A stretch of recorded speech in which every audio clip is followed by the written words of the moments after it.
I just wanted to get this over with as soon as possible. Good evening, everyone. First, I want to take a moment and thank those for making this day as possible. Doug's parents, Bob and June, and Sarah's parents, Barry and Karen. You raised some great children, ones I'm so very proud to call my friends. For those of you who don't know me, my name's Gary Petrowski. I'm Doug's ex-roommate, current tenant. I'm not done. Employee of the year, and most importantly, best friend. I've known Doug all the way dating back to middle school. But our friendship really didn't take off until we became roommates in 2008. I can honestly say I've seen it all, which is why throughout this whole last year's wedding process, Doug's never been more nervous than he is right now. I was at another wedding last weekend, and the best man there started off his speech by saying, in his research he found that the best man speech was supposed to be the 3 to 5 most awkward minutes of the groom's day. For the last week, I've been thinking of all the possibilities that I can enlighten everyone with, but due to countless threats from both the bride and the groom, and multiple requests to read this speech, I will try my best to keep it clean.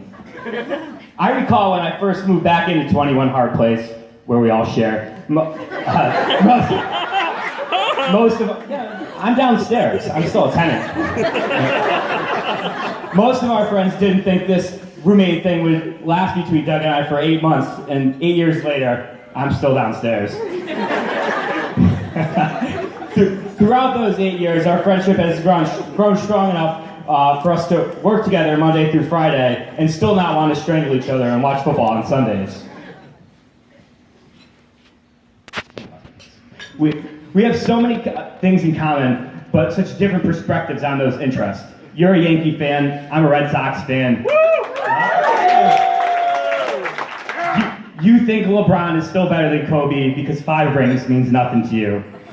You've even managed to sit through painful Redskins football seasons with me and continue to watch my hopes and dreams drown every single year while you root for the Pats. Although 2016, watch out. Sarah, I hope it's still alive. But honestly, Doug, you've taught me so much and have been such a great friend to me along the way. Even though you're 6 months younger than me, you're like the brother that I never really wanted. Older brother that I never really wanted.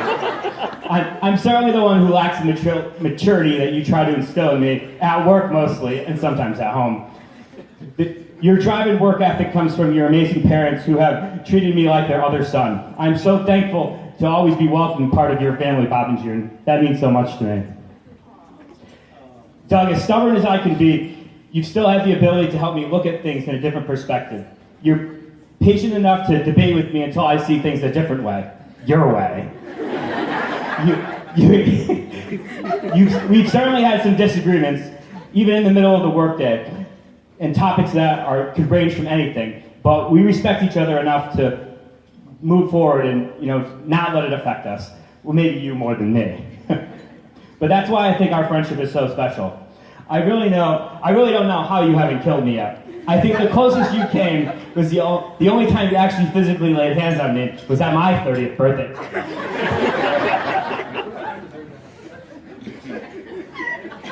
3 minutes, come on, Doug.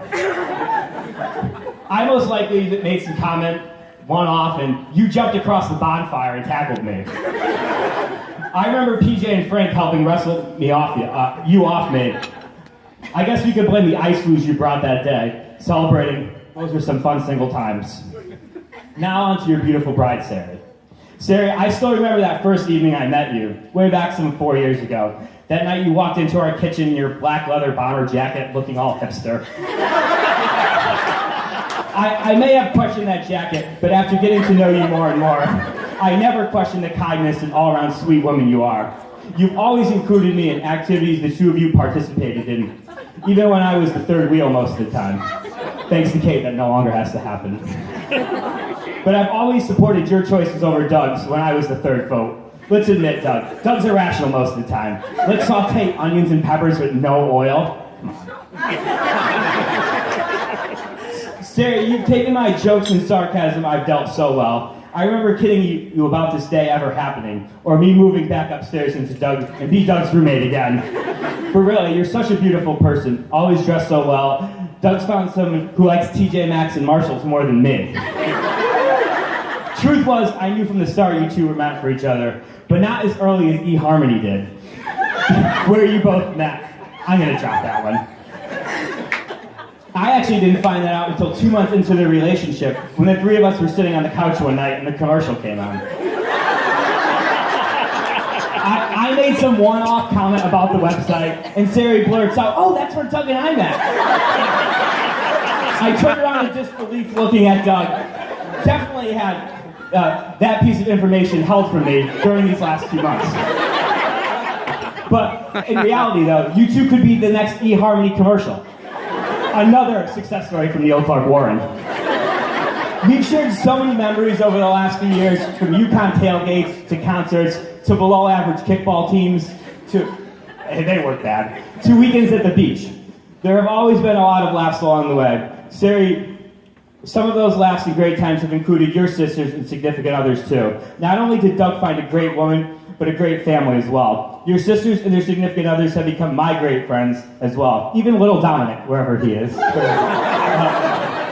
I'm honored to be a part of your special day and to be up here letting everyone know what a great power couple you both are. I wanted to close this speech with a toast. Congratulations to Doug and Sari on this beautiful day and many, many more years of happiness. And to the fact that we don't have to talk about this wedding at work anymore.